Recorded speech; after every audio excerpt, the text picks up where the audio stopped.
Bem, vamos lá, quarto encontro, né, dessa nossa proposta aí de levar esse conjunto de vídeos, que é uma tradução do curso que nós fizemos, né, uma distribuição da LGPD dentro de um ambiente hospitalar, dentro de uma estrutura de saúde, em que a gente possa abordar de uma forma bastante prática como que a lei se aplica e alguns cenários aí que a gente tem aí como oportunidade para usar essa nova legislação. No vídeo anterior, nós conversamos um pouquinho sobre propósito, a gente falou sobre temporalidade, também falando sobre adequação, né, o uso do dado adequado ao propósito que ele foi coletado, enfim, isso tudo a gente tratou aí no vídeo anterior, destacamos também alguma história, legislação fora do país, legislação brasileira, um pouco disso em termos de legislação e da sua aplicação. Hoje, o nosso desafio é começar a desdobrar como a gente vem fazendo desde o primeiro vídeo, né? A gente contou um pouco da contextualização histórica, depois de onde veio, falando um pouquinho sobre princípios, ontem falando sobre propósito, hoje a gente vai avançar um pouco sobre os atores, quem são os partícipes, quem são as pessoas que a lei conceitua, qual a tratativa, o nome técnico, como que a gente aborda essas personagens, né, dentro aí da nossa estrutura de implementação do compliance, ou de pelo menos entendimento da LGPD na perspectiva da adesão, da aderência, de começar a iniciar um trabalho com a sua equipe e entender um pouquinho como cada um vai se encaixar. Bem, ontem a gente falou sobre propósito, e só para recordar então, o propósito está alinhado a coletar apenas o que é necessário. Esse é um ponto. Propósito alinhado à motivação do uso, não é para que eu pego o dado, né? É por que eu pego o dado, né? Depois eu pergunto para quê. Então, por que eu pego o dado? É por agendamento, tratamos o case do agendamento. Por que eu pego o dado? Para ter acesso ao paciente, para ter acesso ao contato ali que está buscando esse agendamento, né? Para ter acesso àquela informação. Agora, para que eu pego o dado vai estar alinhado com o uso que eu fiz e vou fazer do dado. Então, toda vez que eu enxergar o dado pessoal, eu vou pensar assim, o uso que eu pretendo fazer está alinhado com o propósito da coleta, aquilo que eu dei transparência para o titular quando da coleta? Se sim, posso fazer. Se não, não posso fazer. Então a lei vai responder um pouquinho disso. Falamos sobre temporalidade, por quanto tempo eu devo usar esse dado, ok? Isso tudo para dizer que a LGPD, então, ela vem nos responsabilizar pelo dado que coletamos. E aí tem uma passagem, para fazer uma menção honrosa, apesar de não existir um objetivo nesse conteúdo nosso aqui diferente de levar até você informação, mas eu preciso citá-lo, né? Toda a minha preparação, meu estudo no que diz respeito a GDPR e LGPD, eu iniciei e concluí aí a fase de certificação com a equipe da Antibelo, do Fernando Fonseca. E no curso dele tem uma frase ótima, ele resgata aí um pouco de Saint-Exupéry e do Pequeno Príncipe, quando ele brinca assim, olha, tu te tornas eternamente responsável pelo dado que coleta. E eu gosto de fazer essa menção porque a frase, ele que me passou, né? Então é importante ter essa lembrança.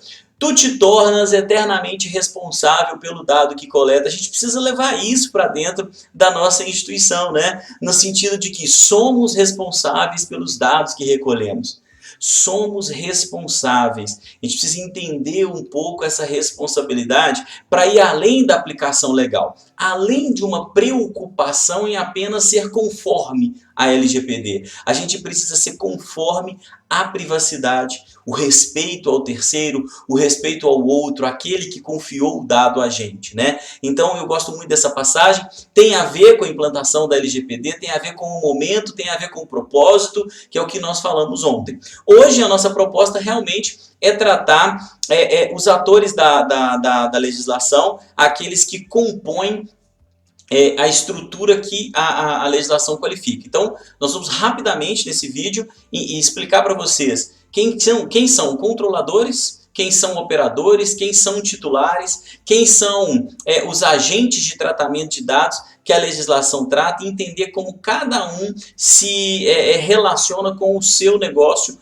saúde, tá? Então, além de controlador e titular, existem outros? Existem outros agentes, atores aí que a gente pode destacar? Existe. Vamos começar a conceituar titular, né? Então, a legislação, ela não trata paciente. Então, a preocupação sempre que eu tenho de falar para o público da saúde sobre LGPD é que a primeira coisa que vem à mente do gestor de saúde quando a gente fala em LGPD é paciente e prontuário. Paciente e prontuário. Cara, esquece isso, né? Coloca o paciente e o prontuário numa prateleira que você vai ter que entender que junto dela existirão outros titulares de dados, né? Quem são titulares de dados? Não são apenas os pacientes. O que são dados? Não é apenas o que está no prontuário, ok? Então, primeira coisa que a gente precisa eliminar é isso. Falar de LGPD para a saúde, eu tenho que fazer esse corte com vocês.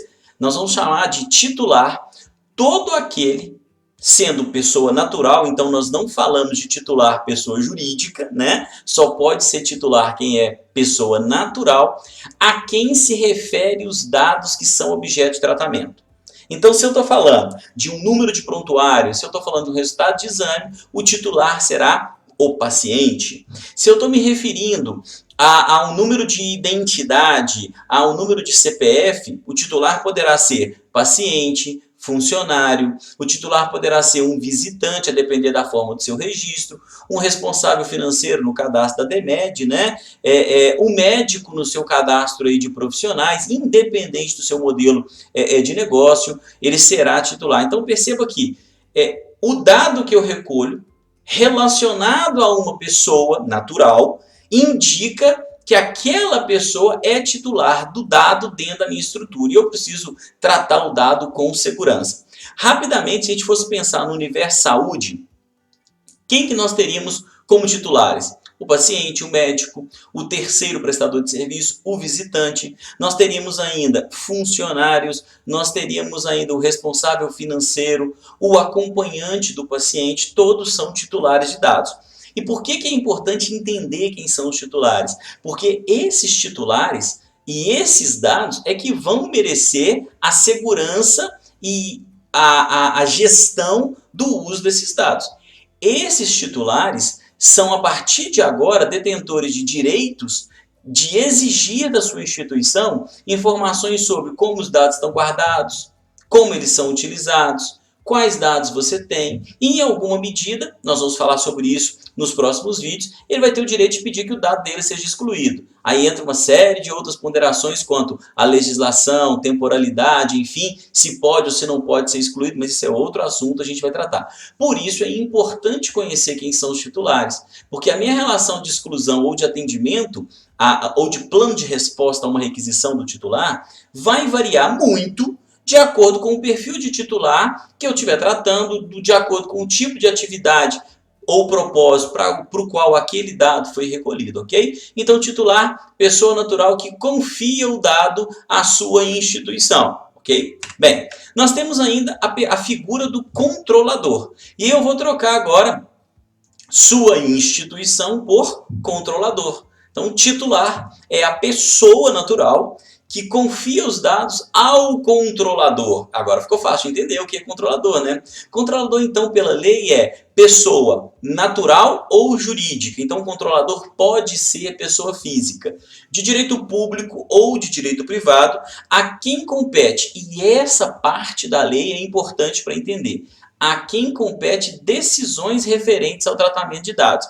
A quem compete decisões. Quem manda excluir, quem manda operar, quem manda gravar, quem manda processar é chamado de controlador. É aquele que tem domínio sobre o dado e é aquele a quem o titular confia diretamente o dado. Então vamos pensar, pode ser pessoa física, Então, o médico no seu consultório, doutores, os senhores no seu consultório, né, nos seus consultórios, os senhores têm responsabilidades com a LGPD. E lá os senhores vão agir como controladores, ok? Então é importante também estruturar o seu consultório para isso. Hospitais, clínicas serão controladores, mas aí como pessoa jurídica de direito privado ou de direito público vão receber o nome de controlador. Bem, se eu tenho controlador, eu tenho uma figura na lei chamada operador. E na primeira coisa que vem à mente também, quando a gente está conversando, é o pessoal falar assim, o operador então é o funcionário do controlador. Não, não é isso, tá? O funcionário do controlador é controlador. Ele tem domínio sobre o dado, ele está agindo em nome do controlador ali como controlador. O operador também poderá ser pessoa física ou pessoa jurídica, de direito público ou de direito privado, que realiza o tratamento de dados em nome do controlador. Parece confuso e é nesse momento que a gente acha que o funcionário é operador. O funcionário não é operador, o funcionário está agindo como controlador. O operador é um terceiro à operação, que normalmente não tem relação direta com o titular, mas que processa os dados sob ordem do controlador. Exemplo, a empresa de call center, de agendamento, a empresa de agendamento online, o data center, né, que armazena o seu banco de dados, eles serão controladores, ok? E uma informação importante aos senhores controladores, que de repente estão imaginando assim, eu tenho aqui meu call center, eu tenho simplesmente que garantir a segurança de infraestrutura e tecnologia. O processamento aqui, a forma que os dados são processados não é um problema meu. Alto lá.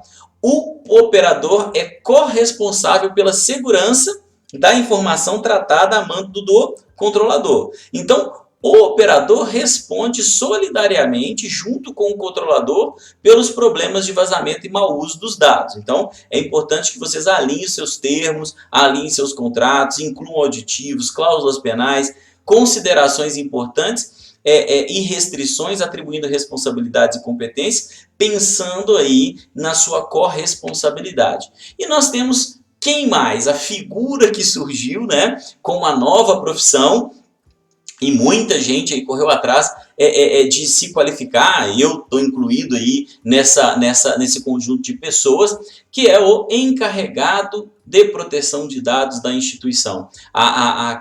Ele está lá no artigo 5º, 8º, né? Desculpa, artigo 5º, inciso 8, e depois as suas atribuições vão aparecer lá no artigo 41 da lei, né? Operador, encarregado de tratamento de dados, não operador, encarregado de tratamento de dados. Ou DPO, né, o famoso Data Protection Office, que o pessoal tanto fala, essa expressão importada aí, especialmente da GDPR, e que a gente também tem utilizado. O encarregado de proteção de dados, ele tem algumas atribuições, algumas responsabilidades. Mas antes de falar das suas responsabilidades, vamos falar como que ele surge, né? Ele é uma pessoa indicada pelo controlador.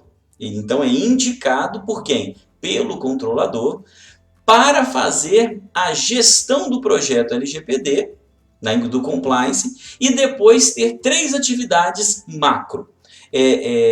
Vamos falar das atividades daqui a pouco. Então, vamos resgatar o conceito. Pessoa indicada pelo controlador.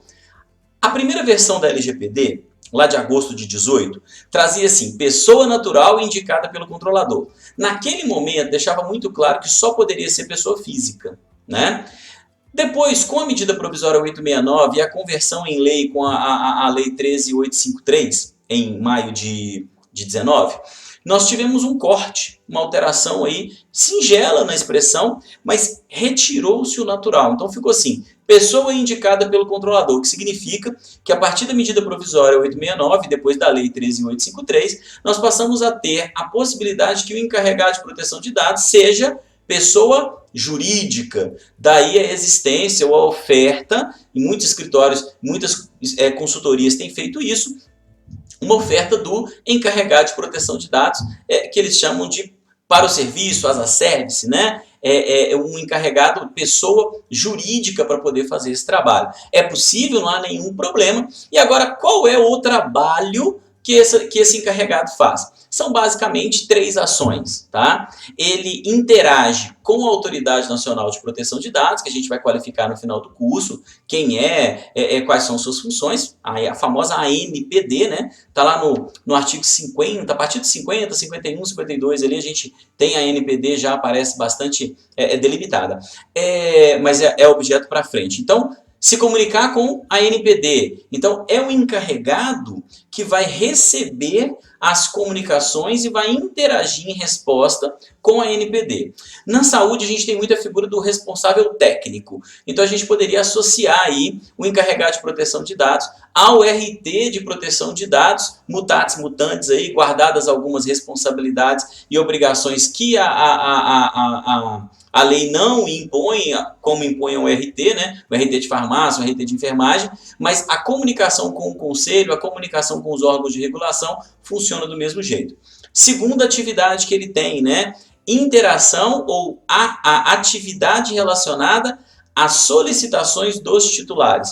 Então, o titular vai se relacionar exatamente com o encarregado, quando ele precisar exercer um dos seus direitos, como solicitar informações sobre o que a instituição sabe sobre ele. A gente pode trazer a cópia do prontuário aí para esse elemento, né? Mas o que o hospital sabe sobre aquele funcionário? O que o hospital sabe sobre aquele visitante? Essa solicitação vai ser feita diretamente ao encarregado. Por isso que o encarregado precisa ter um painel de monitoramento, um sistema engenhoso ali para poder gerenciar essas demandas. Uma informação importante é que os dados de contato do encarregado, isso é tão forte, essa segunda atividade do encarregado, que há uma indicação clara no artigo 41 da lei que os dados do encarregado devem ser disponibilizados em todos os canais de comunicação da empresa e inclusive no site. É importante que quem tenha acesso aos meios de informação da empresa vai ter que ter acesso fácil aos dados do encarregado. Então tem um pessoal aí também que tem colocado aí lá na política de segurança. Então eu tenho a política de segurança e uma chavinha que indica fale com o nosso encarregado. Também é uma alternativa legal, fica dinâmico, fácil de localizar. Mas o importante é dizer que os dados do encarregado têm que estar disponíveis para que o titular exerça seus direitos e a comunicação é com ele, tá? A terceira função do encarregado, e essa talvez seja a mais dura, é a função de dizer não para o controlador, né? É uma brincadeira só para justificar o seguinte: o controlador passa, a partir de agora, sempre que precisar tratar dados numa nova atividade, ou tratar dados numa nova campanha, fazer processamento de dados, ele vai precisar verificar com o operador se o operador está de acordo ou se ele não está de acordo com aquele processamento. Essa avaliação ela é feita normalmente por um documento chamado AIPD, Avaliação de Impacto do Processamento de Dados, né? Ou Avaliação de Impacto da Proteção de Dados, enfim, é uma expressão. Esse documento vai responder para o controlador por que pode ou por que não pode fazer do jeito que ele sugeriu. E fica a cargo do encarregado sugerir medidas de proteção para evitar a lesão. É natural que não vamos esperar que o encarregado tenha poder de limitar as ações aí de um dono da empresa. O dono é dono, né? Mas o encarregado tem a obrigação de alertá-lo e de documentar esse alerta. Até porque, como ele tem isso como função, ele pode ser cobrado por isso, né, pela ANPD quando nós tivermos aí um episódio de vazamento ou um uso em termos aí, inadequado, né, de restrição aí de acesso em função de tratamento de dados, né? A gente falava ontem sobre a questão da discriminação, que é um dos princípios, né?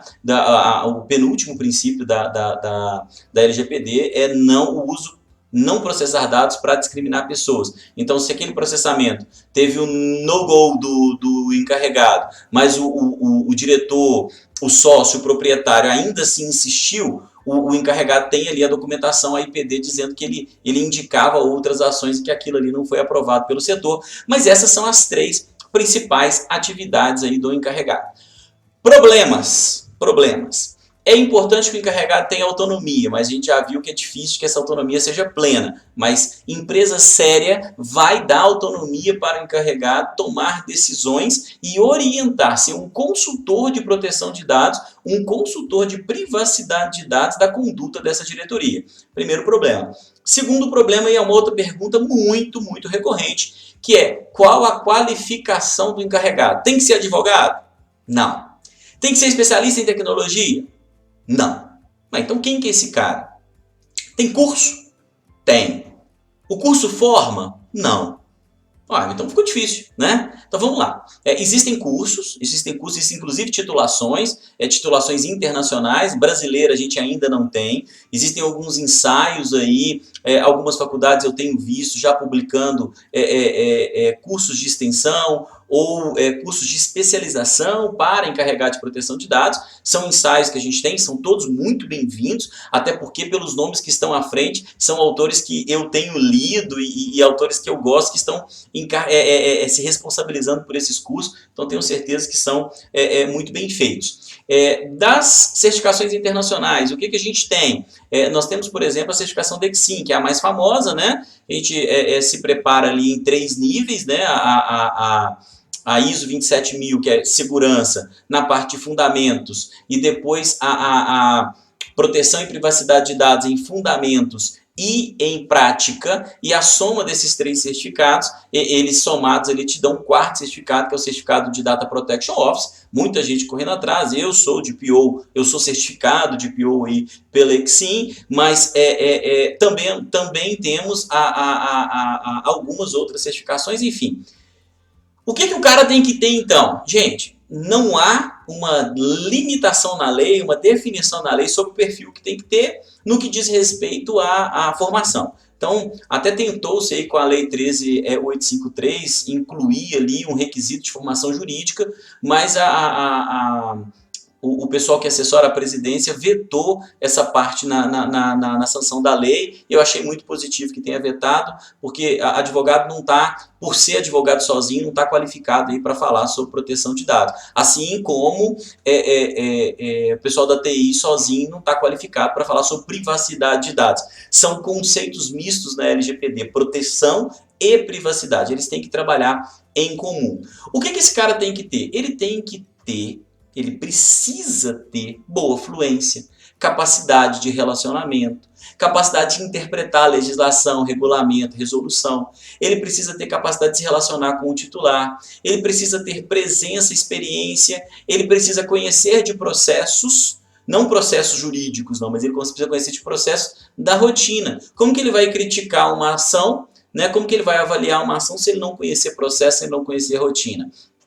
Agora, também não podemos pensar que o encarregado vai trabalhar sozinho.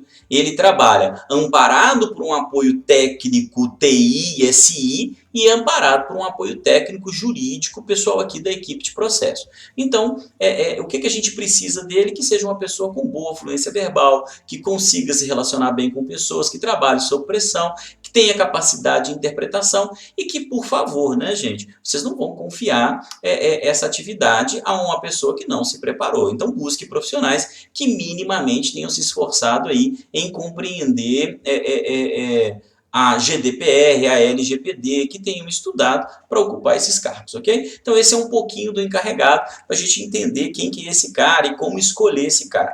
Outra coisa, também se fala muito em salário, né? É um profissional barato, é um profissional caro? Depende. Barato e caro é um trem complicado. Barato pode ser barato para mim, pode ser caro para você. R$1 para mim pode ser muito dinheiro, pode ser pouco dinheiro. Então isso varia muito. O que se diz? É um profissional com salário de R$50 mil. Cara, não existe profissional com salário de R$50 mil em nível técnico, né? Teria que ser extremamente especializado. Seguramente ele não ia estar disponível para a gente contratar nos nossos hospitais. Como eu disse, pensem no perfil. Pensem no perfil, boa fluência, capacidade de interpretação, capacidade de diálogo, trabalhar sob pressão, ter bom relacionamento com a diretoria no sentido de orientar conduta, não dá para falar num profissional também que não seja preparado. Então, não dá para pensar num profissional de um salário mínimo, ok? Respeitosamente ao salário mínimo, né, vocês vão ter dificuldade de encontrar pessoas qualificadas nesse sentido. É importante que vocês pensem nesses princípios das atividades dele. Então, mas também, pessoal, aí os GPOs encarregados, os estudantes em GPO, aqueles que estão se empenhando aí para se formar, muita calma nessa hora. Aquele salário prometido aí nas revistas há 2 anos de 17, 20, 25 mil, eu ainda não vi bater na minha porta. Então, cuidado com isso tudo, tá bom? Bem, vamos andar, que a lei traz lá no artigo 5º, 9, depois volta a falar sobre esse cara no artigo 47, ela traz um cara chamado agentes de tratamento de dados. Bem, só para simplificar, toda vez que vocês pegarem a lei ou pegarem o texto que fala os agentes de tratamento de dados, a lei está dizendo o seguinte, o controlador e o operador, nesse momento eles são uma única pessoa. Quando a lei fala em agente de tratamento de dados, ele está dizendo ao mesmo tempo sobre uma atribuição do controlador e do operador de forma conjunta. Foi uma forma didática, inteligente, aí, apesar de gerar alguma confusão, que o nosso legislador encontrou para juntar e não ter que ficar repetindo a palavra controlador e operador, operador e controlador, e colocou agente de tratamento de dados. Então, sempre que a lei falar em agente de tratamento de dados, a lei está falando de quem? Ela está falando do controlador e do operador de forma simultânea, tá bom? Para a gente dar um passo aí dentro do nosso departamento, ontem falamos sobre agendamento, como primeira entrada aí do nosso paciente. Se nós vamos simular um hospital, eu preciso falar com vocês hoje sobre atendimento, recepção, tá? Então vamos começar a falar sobre recepção, que é onde os dados realmente começam a ser coletados em volume. Se lá no agendamento nós temos algumas restrições, né? Como nós comentamos, não fazia muito sentido pegar CPF, endereço, aqui na recepção do nosso hospital, vai fazer totalmente sentido pegar número de carteirinha para elegibilidade, pegar o número de matrícula, de senha, o número de guia. Aqui também nós temos acesso a endereço, telefone celular, telefone de contato, temos acesso a cartão nacional de saúde, a CPF, a identidade, a nome de pai, mãe, data de nascimento. São todos dados que estão à nossa disposição e que em algum momento são necessários para a execução do trabalho. E prestem atenção nessa expressão, os dados que são necessários para a execução do trabalho, ok? Nossa recepção, ela precisa ter funcionários aptos a operar esses dados, daí a importância da mudança de cultura, da realização de treinamentos, da realização de oficinas, né? Então é importante e é extremamente importante que vocês refaçam esse processo de treinamento com a sua equipe. Estou gostando muito de gravar esses vídeos porque quero contribuir com o seu time. E hoje a gente está no momento da pandemia, mas esse vídeo vai ficar disponível para vocês aí para sempre, enquanto o YouTube permitir, né? O vídeo vai estar disponível. Então leve esse vídeo para a sua equipe. Ela precisa entender, ou esses, né? Esse é o quarto, o conjunto de vídeos para a sua equipe, para que ela possa compreender o tamanho da responsabilidade, para que ela possa se envolver e que isso gere engajamento com a privacidade, com a mudança do mindset em nosso, em uso de dados, em privacidade, saber se o que é necessário e o que não é. Na recepção eu preciso de uma equipe preparada para lidar com responsabilidade com os dados. Eu preciso de um sistema informatizado que receba esses dados e garanta a segurança, a privacidade desses dados. Eu preciso que esse sistema tenha capacidade de separar os dados que um usuário precisa ter dos dados que um outro usuário não precisa ter. Vou dar exemplo, apenas exemplo, a gente iniciar uma didática. Isso é de caso a caso, empresa por empresa, negócio por negócio. Mas vamos lá. Vamos pensar na nossa equipe de enfermagem que tem acesso ao cadastro do paciente. Ela precisa ter acesso ao cadastro do paciente porque de repente tem que fazer contato com alguém, isso faz parte da dinâmica do trabalho dela ali para dar notícia ou para chamar, enfim, não importa o motivo. A pergunta é, ela precisa ter acesso ao CPF? Ela precisa ter acesso à identidade? Ao nome da mãe? Ela precisa ter acesso ao cartão nacional de saúde? Ela precisa ter acesso ao endereço? Ao CEP? Será que o trabalho dela não exige que ela tenha acesso apenas ao nome e ao telefone, ao contato? Então, o sistema ele precisa permitir que eu defina parâmetros de visualização. Ponto. Outra coisa que o meu sistema tem que ter, ele vai precisar ter essa definição, que eu defina parâmetros, né, de acesso, trilhas de auditoria. Então, eu tenho que saber quem viu e quando viu.